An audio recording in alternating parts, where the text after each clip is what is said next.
স্নেহের 2024 সালের নতুন বছরের দশম শ্রেণীর ছাত্রছাত্রী বন্ধুরা, আশা করি তোমার সবাই ভালো আছো।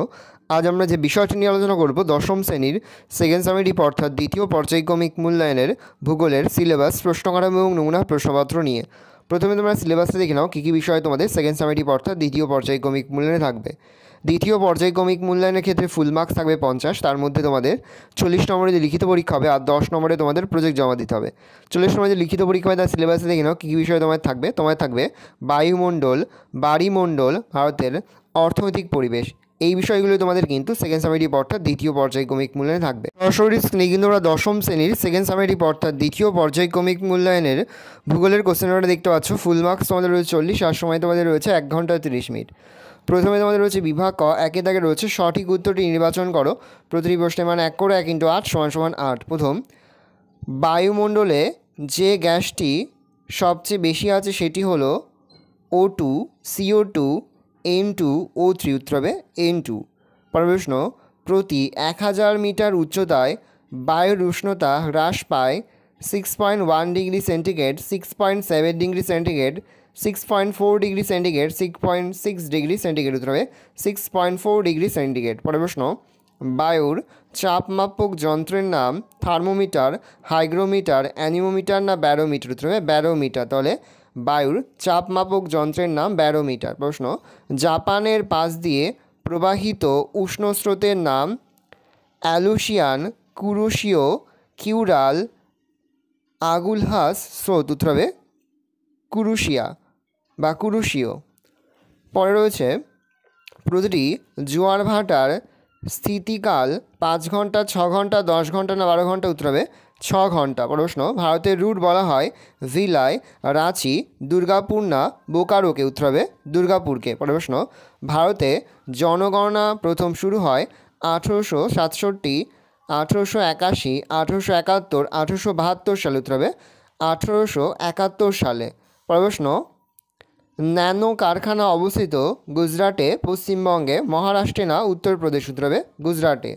পরে তোমাদের রয়েছে বিভাগ খ, 2 দাগে রয়েছে নিচের প্রশ্নগুলির নির্দেশ মতো উত্তর দাও। প্রশ্নের মান 1 করে 1 × 8 = 8। প্রথম, সমুদ্রপৃষ্ঠে স্বাভাবিক বায়ুর চাপ কত? উত্তর হবে 76 সেন্টিমিটার। প্রশ্ন, কোন গ্যাস সূর্যের অতিবেগুনি রশ্মিকে শোষণ করে? উত্তর লিখবে ওজোন গ্যাস। প্রশ্ন, কোন যন্ত্রের মাধ্যমে বায়ুমণ্ডলের আর্দ্রতা পরিমাপ করা? উত্তর লিখবে হাইগ্রোমিটার। প্রশ্ন, পৃথিবীতে কটি তাপবলয় আছে? উত্তর লিখবে প্রধানত 3টি।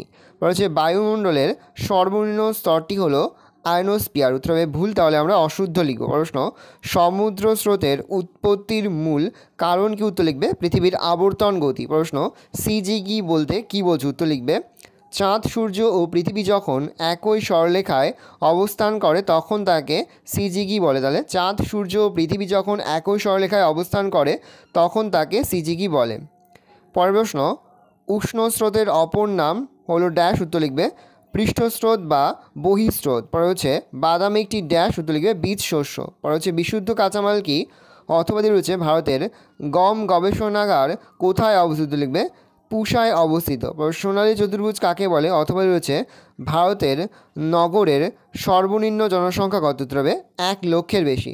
পরে তোমাদের হচ্ছে বিভাগ গ, 3 দাগে রয়েছে নিচের প্রশ্নগুলির সংক্ষিপ্ত উত্তর দাও 30 শব্দের মধ্যে। বিকল্প প্রশ্নগুলি লক্ষণীয়। প্রশ্নের মান 2 করে 2 × 4 = 8। প্রথম, নিয়ত বায়ুপ্রবাহ কাকে বলে? অথবাদি রয়েছে আপেক্ষিক আর্দ্রতা কাকে বলে? প্রশ্ন, বান ডাক কি? অথবাদি রয়েছে গৌণ জোয়ার কাকে বলে? প্রশ্ন, পূর্ত শিল্প কাকে বলে? অথবাদি রয়েছে আদমশুমারি বলতে কী বোঝায়? প্রশ্ন, ইক্ষুকে জায়িদ ফসল বলে কেন? অথবা রয়েছে ভারতের নগরায়নের 2টি সমস্যা লেখো। পরে তোমাদের রয়েছে বিভাগ ঘ, 4 দাগে রয়েছে নিচের প্রশ্নগুলির উত্তর দাও।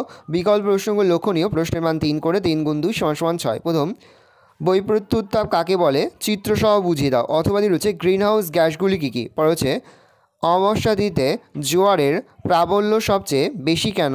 অথবাদি রয়েছে বান মাত্রই সারাসারি বান হয় না কেন? পরে তোমাদের হচ্ছে বিভাগ ঙ, 5 দাগে রয়েছে নিচের প্রশ্নগুলির উত্তর দাও। বিকল্প প্রশ্নগুলি লক্ষণীয়। প্রশ্নের মান 5 করে 5 × 2 = 10। প্রথম, চাপ বলয়ের সঙ্গে নিয়ত বায়ু প্রবাহের সম্পর্ক চিত্রসহ ব্যাখ্যা করো। অথবা রয়েছে বৃষ্টিপাতের শ্রেণীবিভাগ উল্লেখ করে প্রত্যেক শ্রেণীর বৃষ্টিপাতের চিত্র সহযোগে ব্যাখ্যা দাও। পরে হচ্ছে চা চাষের অনুকূল ভৌগোলিক পরিবেশের বিবরণ দাও। অথবা রয়েছে পশ্চিম ভারতে কার্পাসবায়ন শিল্পের একদেশী ভবনের কারণ কী। ভালো করে দেখে নাও, এই রয়েছে টোটাল তোমাদের সেকেন্ড সামেটিভ অর্থাৎ দ্বিতীয় পর্যায়ক্রমিক মূল্যায়নের দশম শ্রেণীর ভূগোলের কোশ্চেন পেপার। ভালো তোমার কোশ্চেন পেপারটা দেখে নাও, এই ধরনের কোশ্চেন প্যাটার্নেই কিন্তু প্রতিটি স্কুলে তোমাদের কিন্তু সেকেন্ড সামেটিভ অর্থাৎ দ্বিতীয় পর্যায়ক্রমিক মূল্যায়নের প্রশ্নপত্র হবে। সেহেতু ভালো করে তোমরা কোশ্চেন পেপারটা দেখে নাও। আশা করি ভিডিওটা ভালো লেগেছে। ভিডিওটা ভালো লাগলে ভিডিওকে লাইক করতে একদমই ভুলবে না। আর আমার চ্যানেল নতুন হওয়া লাল কালার সাবস্ক্রাইব প্রেস করে পাশে বেল আইকন প্রেস করে যখন নতুন কোনো ভিডিও আপলোড করি সবার ফার্স্ট নোটিফিকেশন তোমরা পেয়ে যাও। আর এই ভিডিওটি তোমার বন্ধু বান্ধবী আত্মীয়স্বজন সবার মধ্যে কিন্তু অনেক শেয়ার করে দাও যারা এবছর দশম শ্রেণীতে পড়ছে।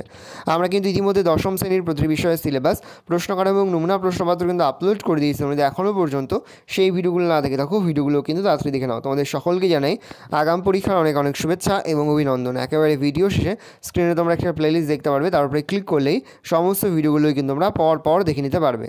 ভালো তোমরা কোশ্চেন পেপারটা দেখে